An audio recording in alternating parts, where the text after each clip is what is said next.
Hey guys, Ivan here, and yeah, we got some breaking news for today. The title of the news is Keone Pearson is switching to the Open. Is he really switching to the Open? No, not really. He's still prepping for his 212 Mr. Olympia. He's gonna try and defend his title rather easily, but after that, he's gonna do an open show as well, and that show is going to be the Prague Pro. Just like last year, Prague Pro, this year is going to be absolutely crazy. We're going to have a couple of really good guys and a really interesting entry of Keone Pearson. How crazy is that? That's really awesome. To be honest with you guys, I knew about this for a while. I'm under the impression that a lot of people from the industry actually knew about this. It's been a couple of months since I knew about it. I was not allowed to make a video about it. I'm sorry guys, but yeah, it's not exactly news for me. It was finally officially announced and it's happening, and I think that's absolutely awesome. Now, before that Prague Pro, Keone Pearson is also going to do, again, his 212 Mr. Olympia. He's going to try and defend his title. What is the point of doing that? Honestly, guys, I have no idea. I understand that he wants to create a legacy of being a 212 champion for many years, to win like multiple titles, but honestly, I don't really see a point for doing that. It's gonna be way too easy. None of the other 212 guys can really challenge Keone Pearson. I don't think so. If somebody actually does, it's gonna be a huge surprise, but I don't see that happening. I think Keone is very dominant. So again, him doing the 212 again is very boring. It's gonna be an easy win. However, him switching to the Open and actually staying in the Open, trying to do an Open Olympia, that would be really exciting. As far as the Prague Pro, who else is doing that show? As of right now, what we know is that Michal Krizo is doing it. He was, until now, the heavy favorite to win the Prague Pro again. He already won it a couple of years ago, I think in 2022. So this year, is Krizo going to be able to win again against Keone Pearson? Man, it's gonna be difficult. It's gonna be very difficult. I am not sure which one of these two guys is actually gonna win this show. It's probably Keone who's gonna win this. Yeah.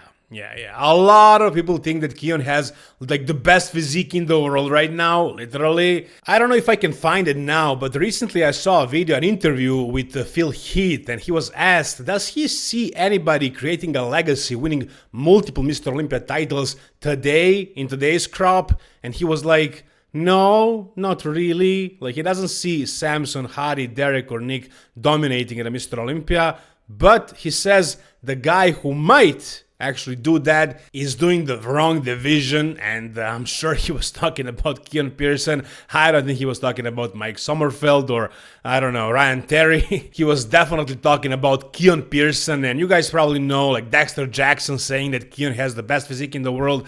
A lot of bodybuilders see it this way, and I can't wait. I just can't wait to actually watch this Open debut of Keone's, and honestly, I hope there's gonna be a lot of other Open guys, really good Open guys. I mean, last year when Chris Bumstead announced he was gonna do the Prague Pro, a lot of other great bodybuilders showed up as well, like Martin Fitzwater, like Sean Clarida, Horse MD, and some others. So Prague Pro kind of became a show at which bodybuilders from different divisions tried themselves out in the Open, and this year it's very exciting. I would say last year was even more exciting with Chris Bumstead, but Keone Pearson now in the Open. I mean, I honestly just hope there's gonna be another interesting entry. I mean, Krizo, yeah, he was 7th at Mr. Olympia that 1 year. Realistically, he's like a top 10 Olympian. I would really like to see Keone compared to the best in the world. And I don't know if anybody else from like top 5, top 6 is doing this show as of right now, but something can change. Maybe Samson decides to jump in. Maybe Nick Walker decides to do that show as well. Yeah, anything is possible. Anything is possible. As of right now, we only have Keone Pearson and Krizo, but there is plenty of time until the Prague Pro, so things will probably change. We'll see who else is going to jump in. But it's definitely going to be an exciting show just because of Keone Pearson. Now, Keone is not going to look much different in the Open compared to his 212 version because he's already below the weight cap. I mean, last year he was like, I don't know, almost 10 pounds below the weight cap. He was like maybe 205, 206, something like that, almost 10 pounds below. So this year he will probably be close to his weight cap, but I don't think he's going to reach his weight cap. And even if he reaches the weight cap, he won't have to struggle to make the weight. So then, switching to the open, it's going to be basically the same version of Keone. It's not going to be like a new, bigger version that doesn't have to suck down to make the class. So it's going to be basically the same Keone from the 212 to the open. However, it's not going to be the same Keone from last year. That's one thing for sure. He's going to be better this year in the 212 as well. You can see photos from him, and he definitely looks like he improved significantly. He definitely looks a lot bigger, a lot thicker. I don't know about his weight. I don't know how close he got to that weight cap. I mean, we'll see once he's actually finally in shape. But I'm assuming he can be like more than 5 pounds heavier. Something like that. 5-6 pounds max. That's probably realistic. So he's going to be close to his weight cap, if not reach it this year, but it's not going to be a different version in the open compared to 212. It's going to be the same version, but that version is also really freaking impressive, and it can probably win against most bodybuilders today. You know, in my opinion, Keone's last year's edition, is probably like a top 5 in the open class at the Mr. Olympia. I can definitely see him battling it with Martin Fitzwater and Andrew Jacked. I don't know if I can see him beating guys like Derek, like Hadi, like Nick. I think these guys are probably, Samson of course as well. I think these guys are probably bigger than Keone, a lot bigger.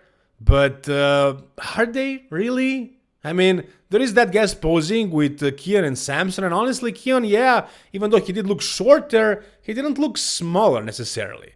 He actually looks pretty comparable. And that's Samson. And that's Samson in the off-season. So maybe Keone can actually go against anybody today, including Derek, Hadi, Samson, and Nick. So maybe Keone can actually win the Mr. Olympia. I mean, Derek won his second Open Olympia, and his first one he placed second. But Derek was struggling to make the weight. He was already too big for the 212. Keone is not. But it's not because he's too small. It's because he's too light. Maybe it's just his bones that are light for some reason. I don't know. I don't know how much sense does that make, but it's not like he looks small. To me, he doesn't. He looks very complete, very big, very, very full and round. And I mean, he looks like an open bodybuilder for sure. So I don't see why he couldn't do really well in the open. And to me personally, it doesn't make any sense for this guy to continue competing in the 212 because it's way too easy for him. It's way too easy. Yeah, I get it. He wants a legacy and it's definitely going to be more difficult in the open. And he's not struggling to make the weight. Urs made that transition because he was struggling to make the weight. He was miserable because of it. Derek Lance for the same thing. It happens very often when guys really can't do that thing anymore. When they can't suffer anymore to make the weight for the class. And then they switch, and they usually do really well in a heavier class. This is not Keone. Keone is definitely not struggling. He's around his weight cap. He can do easily the 212 for who knows how many more years. So at one point, I'm sure he's going to make the transition and make it official and not go back to 212 once he's actually too big for it. But for now, he's going to try himself out in the open at the Prague Pro, and it's going to be exciting. It's going to be amazing to actually see him up there against the big guys, and, you know, most likely he's going to win. Yeah, I think he's going to beat Krizo. I mean, Krizo is amazing. Krizo is crazy. Krizo is massive. He's huge, and he won the Prague Pro before, and he was 7th in the Open Olympia. But, man, Keone is really good. Keone is super, super impressive. So, yeah, I think Keone is going to win the Prague Pro unless one of the top guys from the Open actually jump in. Then we're going to have a battle. In that case, we would have a battle. But we'll see if that's going to happen. As of right now, what we know is that Keone is doing the Prague Pro Open class, and it's freaking exciting. It's freaking awesome. Whatever you guys think is going to happen at this show, tell me down below in the comment section. If you guys enjoyed this video, give it a thumbs up. For more content about bodybuilding like this, subscribe to the channel. Thank you so much for watching. See you soon. All the best, and bye-bye.